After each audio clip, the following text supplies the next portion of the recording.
you do those T-shirts? No, Dewan did them. Yeah. Those are amazing. Yeah, we were collabing on them though. Those are awesome. I got one, so thank you. There you go. Let's throw it to David. Hey, Coach. Hi, David. Kind of a two-part question here about Cam since she's been back. You know, obviously she brings kind of a different look defensively to the team. Just have you changed anything in terms of your defensive schemes since she's been back, and how important is that? And then kind of the second part, in terms of her offense. Obviously, she's going to work her way into a rhythm, but how satisfied are you in terms of the shots that she is getting? Yeah, I think defensively I can't overstate how great it is to have her. And it's not just we're aware of what she's capable of defensively, but the other team is. And you saw it against Indiana. Aaliyah Boston's determination to get to the bucket versus other players versus when Cam's guarding her, it was kind of like, no thanks. Kelsey Mitchell did it a couple times. So those don't count as blocks or anything, but I mean, it is affecting the outcome of the game. And so to have that, Cam has a lot of confidence in that. And I think as you're coming back from an injury, it's all about confidence and getting your rhythm back. And so I've just implored her to focus on that. The way we play, the offense, the shots will find you.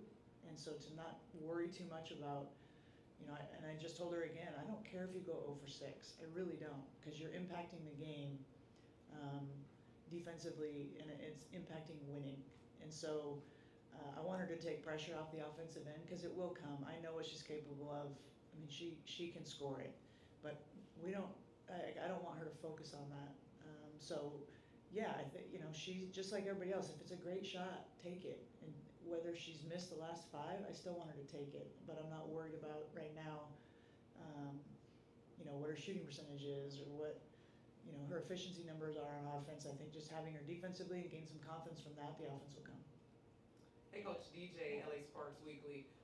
So the Connecticut Sun at the trade deadline have changed the landscape completely. How do you scout for a team that's seen so many changes here just recently?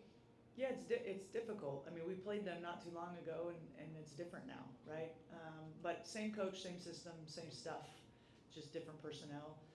The thing about this league is the players all know each other, and they know, what you take out one player, put in another. They already know about the other player, what her tendencies are, what she's good at, what she likes to do, what we're trying to do. So it's not too, it's not as difficult as maybe, or as it kind of flows better than maybe you'd think. Okay. Yeah. Thank you. Yeah. Edwin. Coach, the team's on such a strong run, one of the best stretches in frankly years. How do things feel differently now compared to the start of the season? That's a good question. I think momentum is a powerful thing, and I think it's not, as I've mentioned, it's not coincidental that we started playing better and more confident when we got Ray Burrell back and when we got Cam back, and Van Loo brings a punch. Julie back from Eurobasket, talent matters. That certainly helps.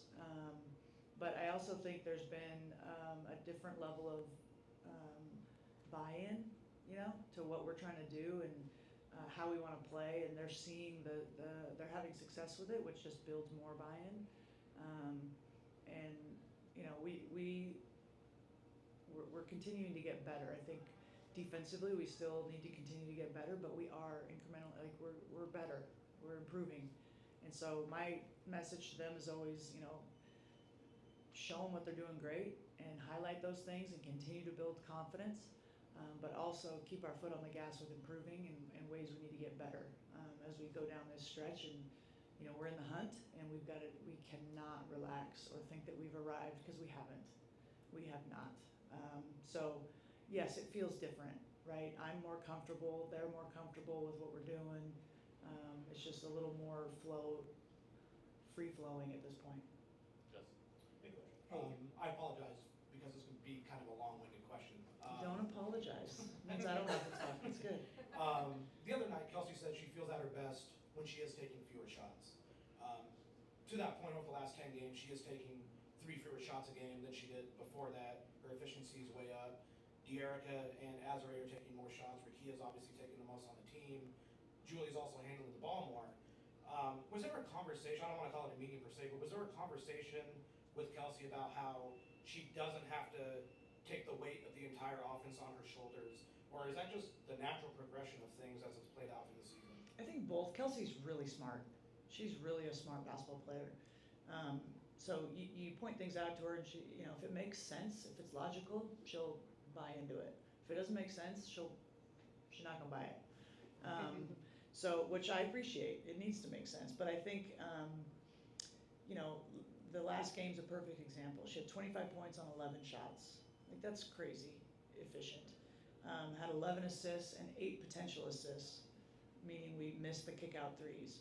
They were great shots. So that's, you know, 19 assists, 25 points on, like, if you think about, and I didn't do the math, but of our scoring, how much she's involved in that. 46 last game. Thank you. See, and I knew you had. I mean, that's half our points. It's impressive. Yeah, we've had conversations for sure. Watched a lot of film, and you know, I love coaching her because she is just a tiger. Like, she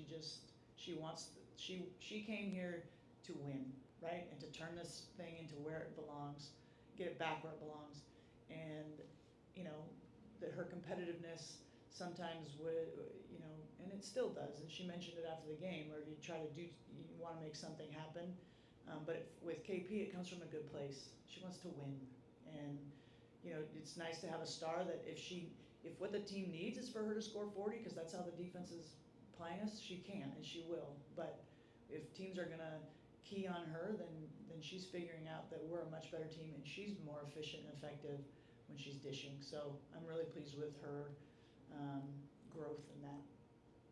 Hey Coach, obviously it's great to see everyone healthy, but looking back at the time where injuries were piling up, is there something the team sort of gained from that adversity that you're seeing the fruits of now? Wow, just throwing down some good ones today, y'all. I think just the power of just staying steady, right, and not panicking, not freaking out, not challenging everything, just staying in it, continuing to work. I mean, I know it's cliche, but just continuing to the process of just like, let's just get better and better and better, and you know, not freaking out, not panicking, and I think that can be a power during a game. Team goes on a run. Every team goes on runs in this league. Everybody, and not panicking, right? Not freaking out, not pointing fingers, not doing all that stuff. And they learned how to not do that when things were really hard. And so now I think you're seeing some of the benefits there. Hey Coach. Hi. I imagine when you were at the college level and you guys won a lot of games, like there'd be a sense on campus of like, oh, things are going well for your team. Do you like get a sense of now that, I know you haven't arrived yet, but like winning some games, the atmosphere of the arena seems pretty cool. Like, do you get a sense of like, oh, like I can feel the reactions a little different now than it was? The reactions externally? Yeah. Yeah, I stay off the socials and all the things. No one you guys do in public. No one, yes, it's actually great. The anonymity is nice, a little different than college. What's cool about this league is it's about the players, it's not about the coaches, which I very much am all about. But yeah, you know, there's definitely a little more buzz, but I don't pay too much attention to it. I really don't.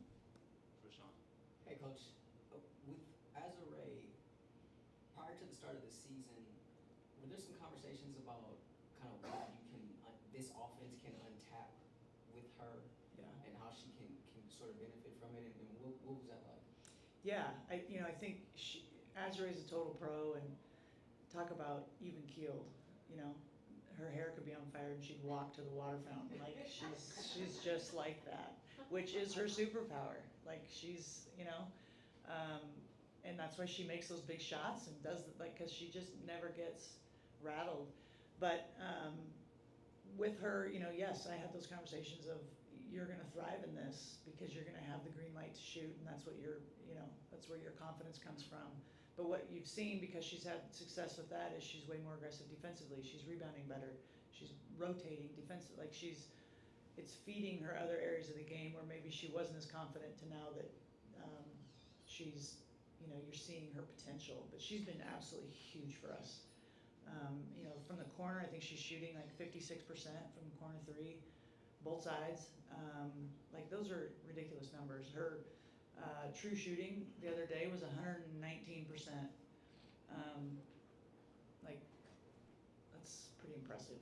So she's playing at a great clip, and like I've said, even if she doesn't go 5 for 5 from three, the other team's going to be flying out at her, and it's going to open up space for other guys. So proud of her, and you know, she's a perfect fit for what we're doing. We'll go to Zoom. Andrew Jones. Thank you, Joshua. Coach, just wanted to ask you about the victory in Seattle, considering it was a very proud homecoming from you as well, with how you were superb in college there. Let's talk about, of course, not only the double overtime, incredible game, but returning back to where you were a standout in college. Yeah, it was fun. You know, I have family up there still, and a lot of friends. I had a lot of people. I used up everybody's tickets, ticket requests.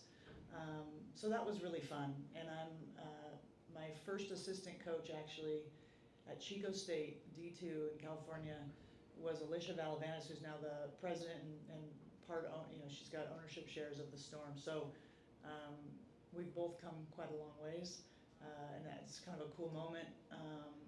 So yeah, I love playing in Seattle. You know, I was there for 9 years. It feels familiar, and it doesn't feel like home anymore, but it certainly feels like it was at one point, and just all the people there. So it was a great way to have a homecoming there, and I know we got to go back again. So, but yeah, it was a great day. Thanks and good luck tonight. Thank you. Thank you. Oh, Thanks, Coach. thank you guys.